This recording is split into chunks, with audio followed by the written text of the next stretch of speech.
สาธุเด้อผู้ใดเรือนผ่านมาเห็นคลิปนี้ขอให้ได้รับพรแก้ว7ประการคือว่าแก้วปฐมราชเลื่อมเรือตาแก้วพิลางามพ้นพุงแก้วประพานมีแสงเฮืองหุ่งแก้วมณีพุ่งรัศมีแก้วพิทูลมีคามาแก้ววาศิลาลากอาภาแก้วมุกดางามสร้อยโสดเงินคำโสดเหลือลายก็จงต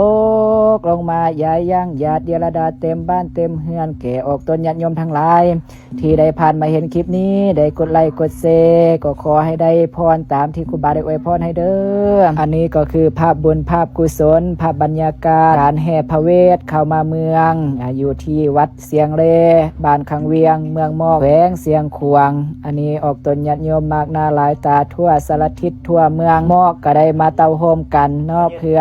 อารัธนาเสริญพระเวสสันดรเข้ามาเมืองเนาะออกตนญาติโยมท่านใดได้ผ่านมาเห็นแล้วก็ฝากกดไลค์กดแชร์เอาบุญเอากุศลนำกันเด้อสาธุ